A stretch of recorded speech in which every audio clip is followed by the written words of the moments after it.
예수님은 예루살렘으로 올라가는 길에 제자들에게 제자의 도를 가르치십니다. 어린아이와 같은 의존성과 수용성을 가져야 하고 모든 것을 버리고 온전히 그리고 순전히 주님을 따를 것을 가르치셨습니다. 그리고 예수님과 제자들은 다시 길을 나섭니다. 32절에서 마가는 그 길이 예루살렘으로 올라가는 길이다라고 알려줍니다. 우리는 이미 예수님의 목적지가 어디이고 또 그곳에서 예수님께서 당하실 일이 무엇인지를 알고 있지만 사실 마가복음에서 예수님께서 갈릴리를 떠나 향하고 계신 곳이 예루살렘이라는 것은 여기에서 처음 이제 알려지고 있습니다. 목적지가 예루살렘이라는 사실은 중요한 의미가 있습니다. 앞서 예수님께서 갈릴리에서 사역을 하실 때 놀라운 가르침과 능력을 행하시며 사람들의 주목을 받았습니다. 그러한 일로 사람들의 주목만 받는 것이 아니라 그때 유대 종교 지도자들의 관심도 함께 받으셨죠. 공식적으로는 유대 민족의 신앙적 거룩성을 점검하고 유지하고자 유대 종교 지도자들이 그렇게 예수님께 관심을 가졌던 것이지만 사실 그들의 마음속에는 시기와 질투가 자리 잡고 있었고 기득권에 대한 문제도 그들 속에서 있었으며 또 밀란이 일어날지도 모른다는 생각에 로마의 눈치까지도 보이면서 그들에게 예수님은 아주 골칫거리가 되어 있었습니다. 그래서 예수님께서 갈릴리에서 계실 때 예루살렘으로부터 온 서기관들이 예수님을 찾아와 예수님께 질문도 하고 예수님의 흠을 잡으려고 하는 일들도 있었습니다. 이때 마가가 굳이 그 서기관들이 예루살렘에서 왔다라는 것을 말한 이유는 예루살렘이 이스라엘의 정치, 문화, 종교의 중심이었고 거기에는 이제 유대 최고의 종교 지도자들과 율법 학자들이 모여 있었기 때문에 그렇습니다. 예루살렘은 예수님을 미워하고 또 예수님으로 인해 골치를 썩고 있는 종교 지도자들이 모여 있는 중심이었습니다. 그래서 예수님께서 갈릴리에 계실 때에도 심각성을 감지한 종교 지도자들은 예루살렘으로 알렸고 예루살렘에서는 그 최고 지도자들이 서기관들을 그 갈릴리로 파견하여 예수님에 대해서 알아보도록 하였습니다. 그런데 이제 예수님은 그 예루살렘의 중심부로 향하고 계십니다. 예수님에 대해서 적대심을 가지고 있고 예수님을 미워하고 있는 사람들 그리고 그 중에 종교의 지도자들이 모여 있는 그 예루살렘으로 예수님이 이제 직접 향하고 계시고 32절에서 마가는 드디어 그 예수님이 향하시는 목적지가 예루살렘이라는 것을 밝혔고 그 예루살렘으로 향하시는 예수님의 모습과 제자들의 반응을 묘사해 줍니다. 이전에는 보통 예수님께서 제자들과 함께 이제 길을 가실 때 그 모습이 이제 동행하는 듯한 모습으로 묘사가 되었고 예수님께서 앞서가셨다라고 하는 이런 표현들은 사실 잘 등장하지 않습니다. 그런데 32절에서 마가는 의도적으로 예수님께서 그들 앞에 서서 가시는데라고 하면서 그들의 앞서 가셨다라는 것을 말하고 있습니다. 이러한 표현들을 이러한 예수님의 모습을 묘사함으로 예수님의 비장함과 엄숙함을 보여주고 있는 것입니다. 예수님은 예루살렘으로 올라가는 것이 어떤 의미이고 또 그곳에서 어떤 일이 일어나게 될지 다 알고 계셨지만 두려움이나 위축됨이 없으셨고 오히려 더욱 대담하고 단호한 모습을 보여주셨습니다. 그러한 모습을 본 제자들은 놀랐다라고 말합니다. 아마도 제자들은 달라진 예수님의 걸음새와 태도에서 그 비장함과 엄숙함을 보았을 것입니다. 그리고 그 예루살렘으로 간다라는 것이 어떤 의미인지 물론 이제 예수님과 제자들은 조금 다른 의미로 받아들이고 있었지만 그것이 어떤 의미인지를 제자들은 알고 있었던 것이죠. 보았던 것이죠. 그리고 예수님의 이러한 모습은 제자들만 아니라 유월절로 인하여서 함께 그 길 위에 있던 예루살렘으로 함께 걷고 있던 다른 사람들에게서도 놀랄 만큼의 변화였고 비장하고 엄숙한 모습이었던 것으로 보입니다. 그냥 제자들이 보기에만 예수님이 비장해지셨고 또 엄숙해지신 그런 모습이 아니라 다른 사람들이 볼 때에도 그냥 함께 그 길을 걷고 있는 사람들이 볼 때에도 그것이 두렵게 느껴질 만큼 예수님의 모습은 아주 비장해지셨고 엄숙해지셨다라는 것입니다. 예수님의 어떤 태도와 예수님의 걸음새 이런 것들이 달라지셨다라는 것을 이제 마가는 이야기하는 것이죠. 어쨌든 32절에서 마가가 묘사하고자 하는 것은 이제 곧 예수님께서 세상에 오신 목적이 실현될 것이다 라는 것이고 그에 따라 변화된 예수님의 비장하고 엄숙한 태도를 보여주고자 이 32절에서 예수님의 이런 모습들을 그리고 제자들의 모습들을 묘사하고 있는 것입니다. 예수님은 드디어 그 고난의 길을 그리고 영광스러운 그 길을 제자들의 앞에 가시며 따라오도록 하십니다. 그렇게 얼마쯤 가셨을지 모르지만 예수님은 12제자를 다시 불러 모으시고 그 예루살렘에서 당하실 일에 대하여서 말씀하십니다. 이 말씀, 그 예수님의 어떤 순환의 예고의 말씀이 이번이 세 번째입니다. 예수님께서 예루살렘에서 순환을 당하실 것이다 라고 하는 이 말씀인데 첫 번째, 두 번째, 그리고 세 번째 이렇게 횟수가 거듭되면서 그 순환에 대한 예고가 더 구체적이어집니다. 33절과 34절인데 고난을 당하시는 장소가 예루살렘이라는 것, 여기서 이제 처음으로 예수님께서 말씀하시고 또 유대 종교 지도자들에 의해서 죽임 당하실 것이 이제 결의되고 이방인의 손에 넘겨진다라고 말씀하십니다. 로마인의 손에 넘겨져서 정치적 반역죄로 능욕과 침뱉음과 채찍질을 당하고 죽임을 당하실 것이고 3일 만에 다시 살아나실 것을 이제 말씀하십니다. 이 순환 예고에 대한 내용이 훨씬 더 이제 구체적이어집니다. 더 선명하게 이제 이 순환의 일들이 예수님의 고난이 다가오고 있는 것이죠. 그런데 참 이제 코미디 같은 일들이 이어지는데 예수님께서 이처럼 비장한 각오로 무거운 발걸음을 내딛고 계시고 또 세 번째로 고난 받으실 것을 말씀하고 계시는데 이 시점에 야고보와 요한이 예수님께 무엇인가를 이제 요청합니다. 35절을 보시면 세베대의 아들 야고보와 요한이 주께 나와 여짜오되 선생님이여 무엇이든지 우리가 구하는 바를 우리에게 하여 주시기를 원하옵나이다 라고 말합니다. 그러자 예수님께서 36절에서 이르시되 너희에게 무엇을 하여 주기를 원하느냐라고 말씀하시고 이제 예수님께서 이제 무엇을 하여 주기를 원하느냐라고 하자 37절에서 야고보와 요한이 아주 황당한 요청을 합니다. 여짜오되 주의 영광 중에서 우리를 하나는 주의 우편에 하나는 좌편에 앉게 하여 주옵소서라는 것입니다.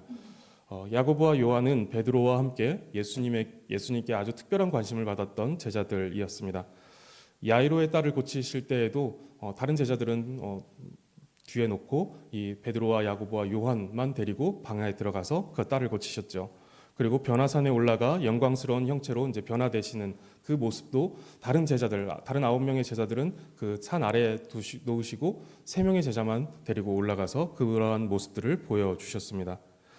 그런데 그렇게 특별한 관심을 받고 누구보다 가까이에서 예수님을 경험하였고 가르침을 받았던 이 두 제자가 예수님의 고난과 죽음이 예언되고 있는 이 와중에 예수님이 그 비장하게 예루살렘으로 그 무거운 발걸음을 옮기시고 있는 그 중에 자신들의 어리석음과 교만을 뽐내기라도 하듯이 영광 중에서 우리를 하나는 주의 우편에 하나는 좌편에 앉게 해달라라고 하는 한심한 요청을 하는 것을 보게 됩니다. 그런데 이러한 교만과 어리석음은 이 두 사람만의 이야기는 아닙니다. 41절을 보시면 이들의 태도에 대해서 나머지 10명의 제자들이 화를 내고 있습니다. 어째서 그렇게 한심하고 어리석냐라고 하는 그들의 어리석음에 대해서 꾸짖는 것이 아니라 니네가 뭔데 마음대로 예수님의 좌편과 예수님의 우편을 차지하느냐라고 하는 이 시기심으로 인한 분노가 그 나머지 10명의 제자들 속에서 일어나고 있었던 것이죠.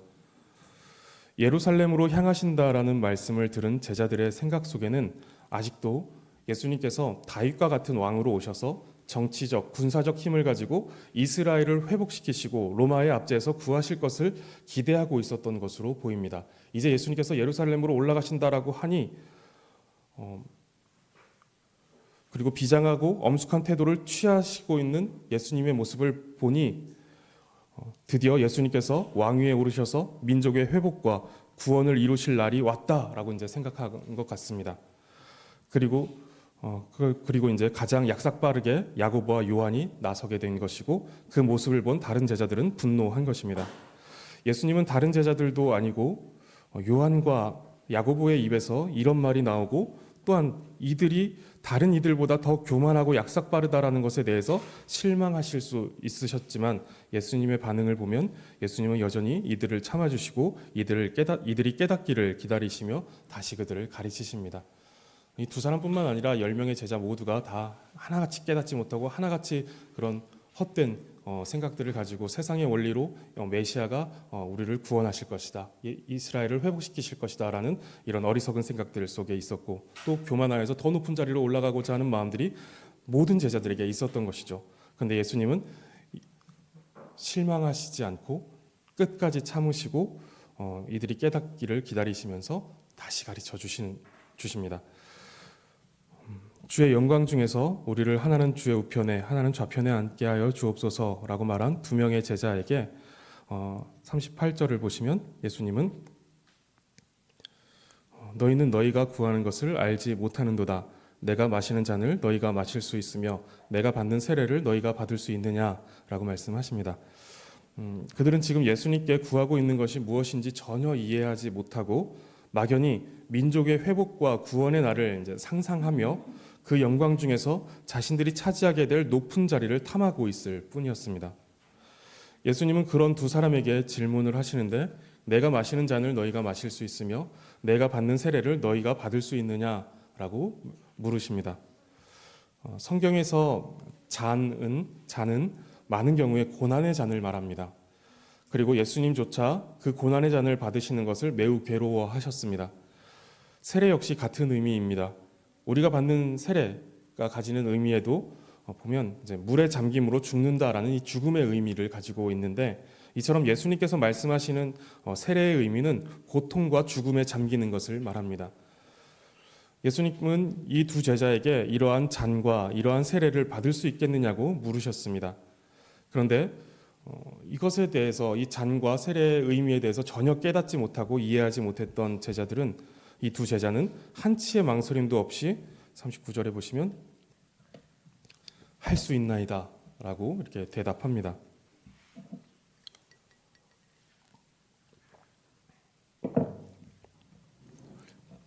그러자 예수님은 그들의 대답을 부정하지 않으시고 이렇게 말씀하십니다. 너희는 내가 마시는 잔을 마시며 내가 받는 세례를 받을 것이다 라고 이렇게 말씀하십니다. 너희도 고난을 받고 너희도 죽임을 당할 것이다 라고 말씀하시는 것이죠. 그들은 그런 의미에서 할 수 있다 라고 대답한 것은 아니지만 이들의 삶을 아셨던 예수님은 그들이 그런 고난의 잔과 죽음의 세례를 받을 것이다 라고 말씀하시는 것입니다. 그리고 실제로 이 두 제자는 그러한 삶을 살게 됩니다. 야고보는 잘 아시는 것처럼 첫 번째 순교자가 되었습니다. 그 고난의 잔과 고난의 세례를 그도 받게 되는 것이죠. 그리고 요한은 순교를 당하지는 않았지만 전승에 의하면 끓는 기름 속에 던져졌는데 죽지 않았고 후에 반모섬에 유배되어 동굴에 갇혀 살았다라고 합니다. 아마 끓는 기름에 던져졌다라는 전승이 사실이라면 요한은 화상으로 극한 괴로움을 당했을 것이고 살아있는 시간 내내 고통스러웠을 것입니다. 그리고 화상이 없었다 하더라도 유배되어 동굴에 살았다라는 것은 여러 결핍과 외로움을 끌어안을 수밖에 없는 삶이었을 것입니다. 두 제자는 그들이 할 수 있다라고 말한 그 잔과 세례의 의미를 몰랐지만 그들은 모두 그 잔과 세례를 받으며 예수님께서 가신 그 고난의 길을 함께 걸어갔습니다. 우리도 제자의 길을 걸어갈 때 주님께서 받으신 잔과 세례를 받을 것입니다. 누구는 자신 있게 저는 할 수 있습니다. 그 잔과 세례를 기꺼이 받겠습니다. 라고 하는 사람도 있을 것이고 어떤 사람은 두려움 속에 주님 저는 솔직히 두렵습니다. 제가 그 잔과 세례를 받을 수 있을까요? 라고 하는 사람도 있을 것입니다. 그리고 그것에 대해서 잘 이해하지 못하는 상태 속에서 그저 따라가는 사람도 있을 것입니다. 그런데 그 의지는 우리가 제자의 길을 걸을 때 아주 중요한 면을 가지고 있지만 그러면서도 중요하지 않습니다. 저는 목사가 되기 전에 이 길을 가는 것이 맞는가라는 질문을 참 많이 던졌던 것 같습니다. 아주 많은 대부분의 목사님들이 이러한 질문들을 스스로에게 던집니다. 개인적으로 예수님을 영접하고 얼마 지나지 않은 고등학생 때부터 그 사역자가 되고 싶다는 꿈을 꿨습니다. 그리고 20년 뒤에 목사가 되었는데 20년 동안 아주 많이 고민하고 질문을 했습니다. 정말 이것이 하나님께서 나를 부르신 길인가? 나는 이 길을 가기에 합당한 사람인가? 라고 하는 여러 가지 질문들을 끊임없이 했던 것 같습니다. 그런데 그 고민과 질문이 끝나기도 전에 거기에 대한 분명한 대답이 저에게 생기기도 전에 저는 목사가 되었고 목사가 되어서도 고민과 질문은 계속되었습니다. 긴 시간 고민하고 질문을 던진 결과 이 길을 가겠다라는 큰 확신을 가지고 분명한 응답을 가지고 목사가 되지 않았다라는 것입니다. 하나님 편에서는 분명한 부르심이 있으셨겠지만 저로서는 하나님의 부르심이 속 시원하게 확인된 것이 아니었기 때문에 하나님께서 육성으로 제 귀에 어떤 음성을 들려주시지 않으시고 어디에 이렇게 문서로서 저에게 작성해 주신 것이 아니기 때문에 저로서는 하나님의 그 부르심이 속 시원하게 그렇게 확인된 것이 아니었기 때문에 하나님께서 주신 마음을 매일매일 종종 걸음으로 걷듯이 걸어가며 확인하고 또 확인하면서 걸어왔고 지금도 걸어가고 있습니다. 간혹 30년, 40년 목회를 하시다가 한순간에 넘어지는 목회자들도 보게 됩니다. 신실하게 30년, 40년을 목회했어도 은퇴를 코앞에 두고 욕심에 사로잡히기도 하고 두려움과 아쉬움에 추해져서 불명예스러운 은퇴를 하기도 합니다. 사람의 마음은 믿을 만한 것이 못 됩니다. 오늘 신실하게 하나님만 쫓다가도 내일 나의 모습이 어떻게 변하고 나의 속에 있는 죄악이 나를 어떻게 지배해 버릴지 모르는 것입니다. 왜 신실한 마음으로 시작한 목회를 신실하게 마치고 싶지 않겠습니까? 그런데 사람의 마음이 그렇게 되지 않는 것입니다. 저는 저의 은퇴의 모습이 어떨 거라고 확신할 수가 없습니다. 내일의 삶도 이제 모르는데 20년, 30년 뒤에 제가 어떻게 변해 있을 것일지 또 어떻게 하나님께서 저를 붙들고 계실지 이것에 대해서 확신할 수 없다는 것입니다. 목회를 비롯한 우리 모두가 살아가는 제자로서의 삶은 확신에 넘치는 굳건한 의지를 기초로 하여 살아가는 것이 아니라 하나님의 변함없으신 뜻과 의지에 기초하여 매일매일 확인하며 살아가는 것입니다. 제자입니까? 그 길을 갈 수 있으시겠습니까? 자신 있게 답을 하든 답을 하지 못하든 그것은 중요하지 않습니다. 자신 있게 대답을 하는 사람도 그의 자신 있는 답과 확고한 의지에 의존하여 그 길을 가는 것이 아니고 자신 있게 답을 못한다고 하여 그 길을 가지 못하는 것도 아닙니다. 다만 우리를 제자로 부르시고 성도로 부르시어 고난의 잔과 세례를 받게 하시는 그 하나님의 뜻과 의지가 그 길 위에 끝까지 서게 하시고 고난의 잔과 세례를 저마다의 모양으로 받게 하십니다. 야고보는 교만이 가득해 높은 자리를 탐했지만 예수님을 위해 가장 먼저 순교하였고 요한 역시 교만과 욕심에 높아지길 원했지만 그 역시 예수님과 복음을 위해 살다가 끓는 기름에 던져지기도 하고 가장 마지막까지 살아남아 사명을 감당하게 하셨습니다. 그들의 의지로 가지 않았고 하나님의 뜻과 의지가 그들을 이끌어 갔습니다. 성도님들은 그리스도의 길을 따라가는 제자입니까? 그 고난의 잔과 세례를 받고 끝까지 견딜 수 있으시겠습니까? 우리는 확신할 수 없습니다. 제자들도 주님께서 잡히시기 전에 절대로 주님을 떠나지 않겠다라고 했지만 한 사람도 남지 않고 다 도망가 버렸습니다. 이런 제자들의 모습을 보며 배신자, 치사한 인간이라고 손가락질할 수 있는 사람이 있을까요? 우리가 그 자리에 있었어도 아마 우리도 똑같았을 것입니다. 아마도 저는 누구보다 빠르게 멀리 도망갔을 것 같습니다. 그런데 중요한 것은 예수님께서 그 도망가고 숨어있는 제자들을 찾아내신다라는 것입니다. 예루살렘을 떠나 엠마오로 돌아가고 있는 제자들도 예수님께서 그 길을 쫓아서 그들을 만나셔서 그들을 설득하시고 그들과 대화를 나누시면서 다시 고난과 죽음이 기다리고 있는 예루살렘으로 돌아오게 하셨다라는 것입니다. 고난의 잔, 그 고난의 세례를 받는 자리로 다시금 돌려놓으셨다라는 거예요. 그들의 의지는 지금 나는 이제 다 끝난 것 같아. 난 엠마오로 고향으로 돌아가겠어. 예루살렘을 떠나겠어. 라고 한 그 사람들을 가서 잡아다가 다시 고난의 잔과 고난의 세례를 받는 그 자리로 돌려놓으신다라는 거예요. 그들의 의지와 상관없이 예수님께서 그들을 이끄셨다라는 것입니다. 이 길을 끝까지 걸으며 고난의 잔과 세례를 받는다는 것은 할 수 있다라는 우리의 의지로 되는 것이 아닙니다. 반대로 할 수 없다라고 해서 안 되는 것도 아닙니다. 하나님께서 주권적으로 이끌어 가시며 감당하게 하십니다. 하나님께서 우리를 제자로 부르셨고 성도로 부르셨습니다. 그럼 높은 자리나 탐했던 야고보와 요한이 진짜 고난의 잔과 세례를 끝까지 받게 하신 주님께서 우리도 그렇게 제자의 길을 가게 하실 것입니다. 우리는 오늘도 그렇게 이 길 위에 서 있는 것입니다. 폼나게 걷는 길이 아니다라는 거예요. 내가 주님을 위해서 헌신하겠습니다. 내가 주님을 위해서 죽겠습니다. 내가 주님을 위해서 고난을 받겠습니다. 라고 하면서 이렇게 비장하고 멋있는 폼나는 모습으로 서 있는 것이 아니라 비명도 지르고 뒷걸음질 치고 도망도 가면서 그렇게 걷다 보면 성령님께서 우리를 인도하고 계시고 우리를 위로하시고 우리를 설득하고 계시고 도망가면 잡아오시면서 이 제자의 길, 구원의 길, 이 고난의 길을 완주하게 하신다라는 것입니다. 야고보와 요한은 결국 하나님의 부르심을 따라 제자의 길을 걸으며 첫 번째 순교자가 되었고 또한 마지막까지 제자의 삶을 살았습니다. 그러나 본문 속에서 이 두 제자는 예수님께서 이 땅에 오신 이유를 깨닫지 못해 헛된 것을 구하고 있고 자신들이 다른 제자들보다 우월하다는 교만한 생각 속에 더 높은 자리를 구했습니다. 그리고 다른 제자들 역시 똑같은 생각 속에서 분노하였습니다.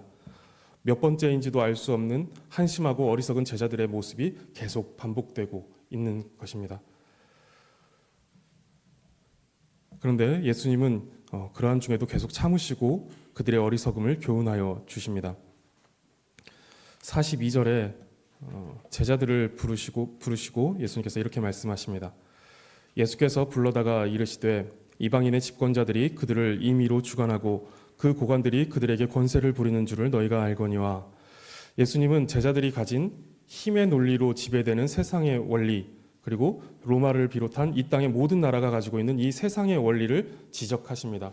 더 높은 자리에 올라가서 힘을 가지고 섬김을 받겠다. 그리고 예수님께서 이 로마의 압제에서 또 이 민족을 회복시키시는 방법도 힘으로 하실 것이다. 무력의 회복일 것이다.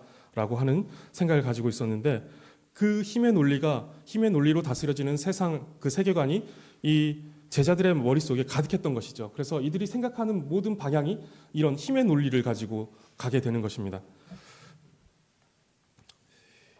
그래서 이제 42절에 보시면 이 세상은 집권자가 자기 마음대로 주관하고 또 고관들이 자신들의 힘으로 권세를 부리며 힘의 논리로 지배하는 세상이라는 것을 이제 말씀하십니다.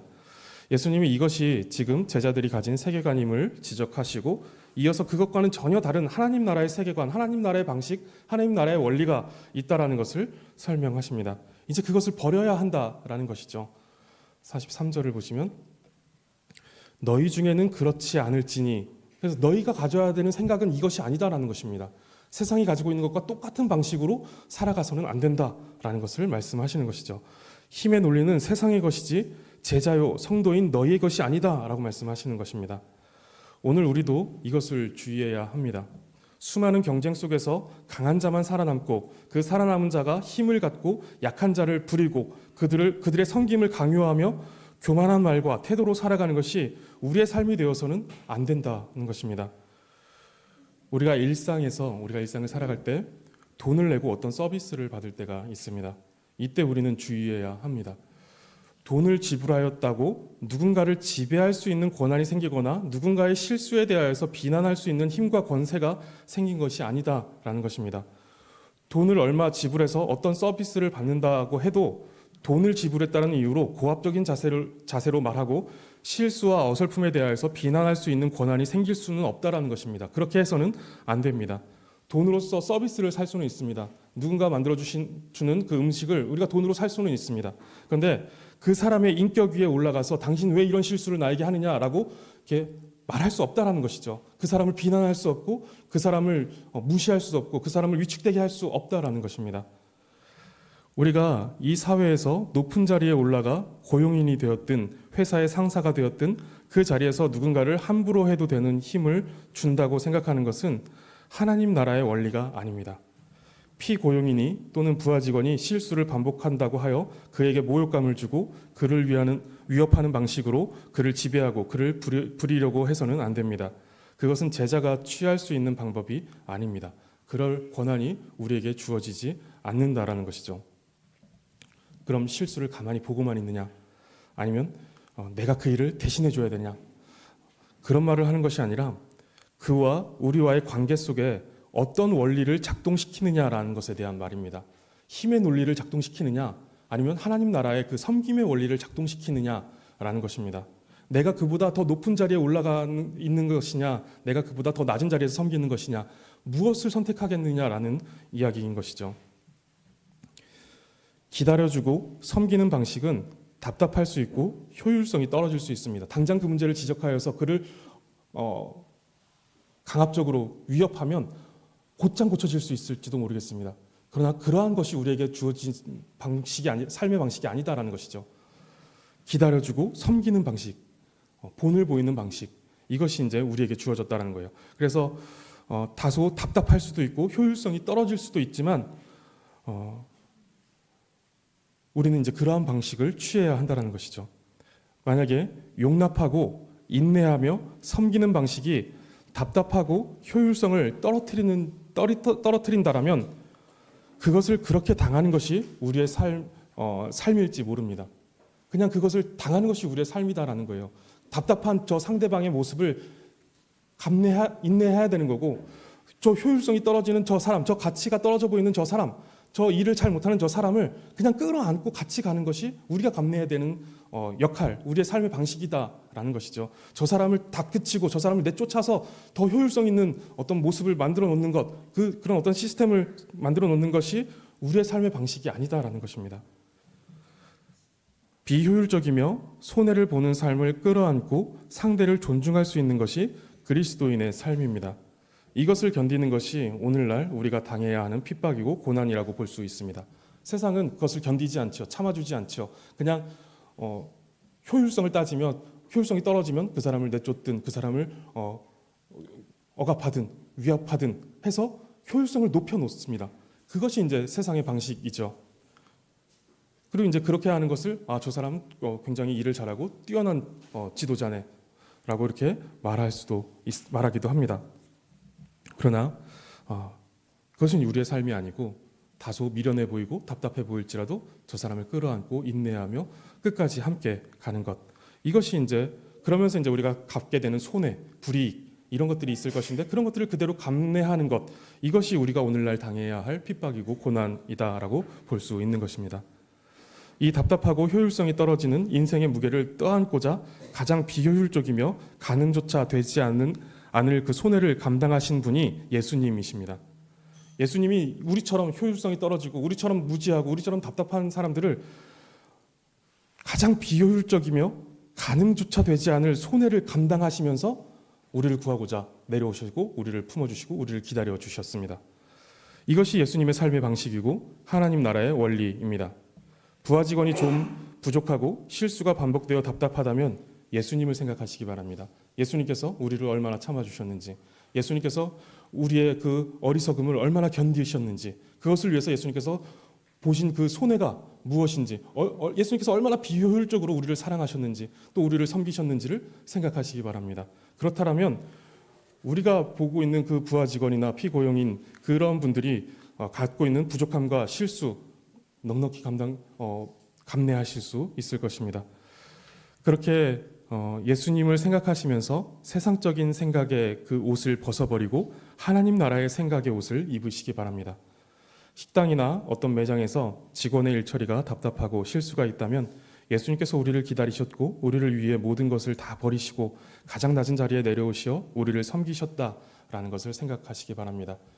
그러면 내가 더 높은 자리로 올라가서 그 사람을 위협하고 그 사람을 무시하고 그 사람을 비난하는 일들을 할 수 없을 것입니다. 예수님께서 낮아지신 만큼 우리도 낮아져야 하기 때문에 그렇습니다. 순간순간 힘의 논리를 주장하며 하나님의 나라가 아닌 세상의 원리가 우리를 지배하려는 때가 있습니다. 식당에서 자주 있죠. 내가 먼저 왔어요 라고 하는, 왜 저 사람한테 먼저 갖다 주세요 하는 그런 마음들, 그리고 계산을 왜 잘못하셨어요 뭐 이런 것들, 내가 지불한 금액보다 거기에 걸맞는 서비스가 오지 않았네요 라고 하는 것들, 충분히 할 수 있는 말이지만 우리가 돈을 지불했다라고 해서 그보다 더 큰 힘을 가지고 있다라고 해서 그 사람에게 함부로 할 수 있는 권한이 우리에게 없다라는 것을 생각해야 한다는 것입니다. 그런데 우리는 순간순간 이 힘의 논리가 우리를 다시 지배합니다. 세상의 원리가 우리를 지배하여서 내가 돈을 냈는데, 내가 저 사람보다 더 힘이 센데 라고 하는 이 생각들이 있으면서 이것은 마땅한 내 권리야 라고 할 때가 있는 것이죠. 그런데 성경에서는 우리에게 그 마땅한 권리에 대해서 얘기하지 않는다라는 거예요. 심령이 가난한 자, 애통한 자, 그리고 온유한 자라고 하는 것이 다 우리는 힘이 없다라는 거예요. 우리는 어떠한 권리도 없고 권한도 없다라는 것, 우리에게 그것을 가르친다라는 것이죠. 그래서 낮은 자리에서 섬기는 원리가 아니라 높은 자리에서 힘의 원리로 상황을 해결하고 싶은 유혹이 우리에게 생깁니다. 그러나 그것이 편하고 빠르고 분명하더라도 우리는 세상과 다른 비효율적인 결정을 할 수 있어야 합니다. 이것이 하나님 나라를 살아가는 우리의 삶이고, 또 우리가 그 그 고난의 하나님 나라를 향해서 걸어가면서 겪게 되는 고난과 핍박의 모습이다라는 것입니다. 43절과 44절이 말하는 것이 그것이고 이것이 또한 예수님의 삶의 방식이고 하나님 나라의 모습입니다. 43절과 44절 우리 함께 읽어볼까요? 함께 43절과 44절 말씀 읽어보겠습니다. 시작. 너희 중에는 그렇지 않을지니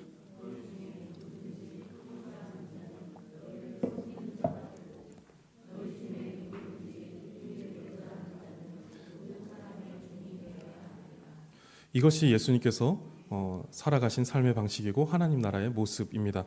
그리고 45절에서 예수님은 이 세상에 오신 목적을 한 번 더 말씀하시는데 45절도 우리 함께 읽어보겠습니다. 시작.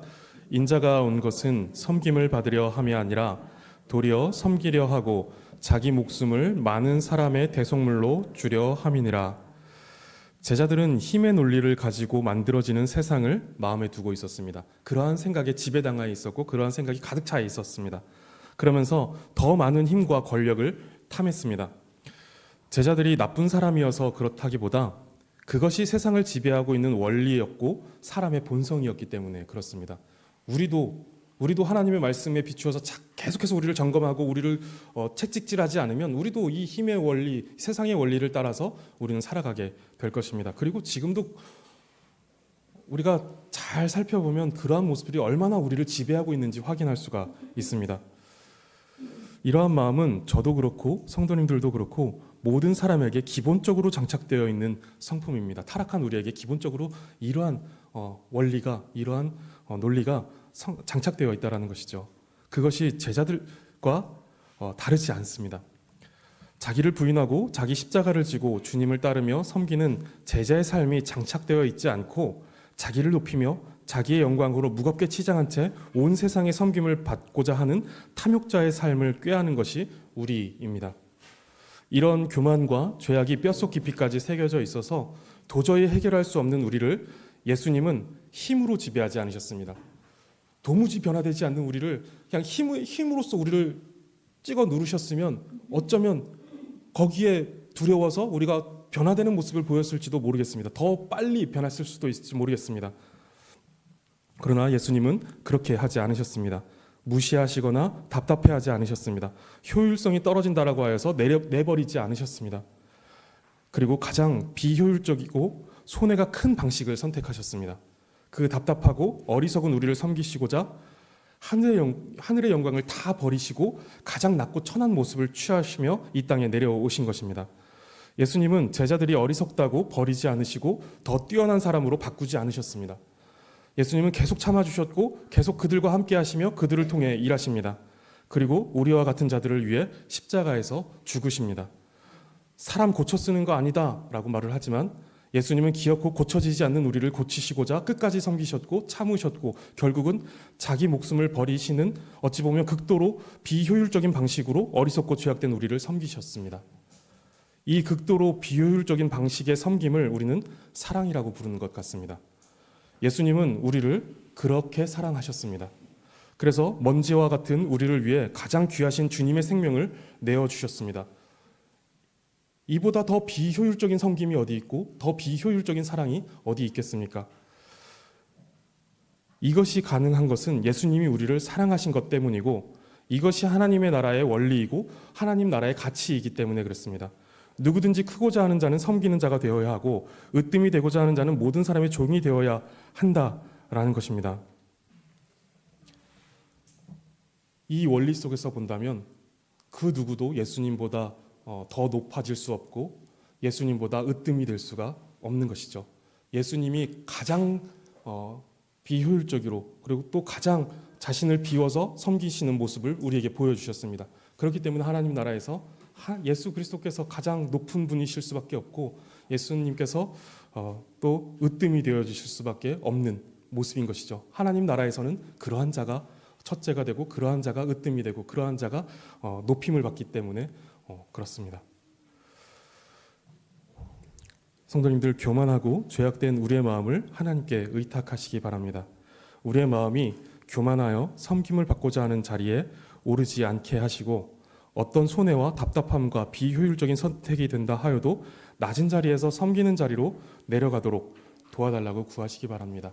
우리의 본성을 꺾어야 되는 일이고 세상의 원리를 역행해야 되는 일이기 때문에 우리가 행할 수는 없습니다.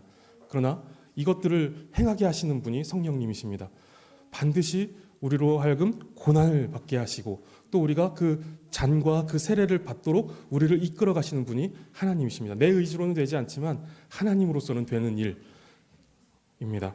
그래서 우리는 기도해야 합니다. 하나님께 의탁하시기 바랍니다. 더 낮은 자리로, 더 낮은 마음을 갖게 하시고 그 낮은 자리에서 하나님의 마음과 하나님 나라의 그 원리를 품고 그것이 우리를 지배하여 그 생각 속에서 살아갈 수 있게 해달라고 기도하시기 바랍니다.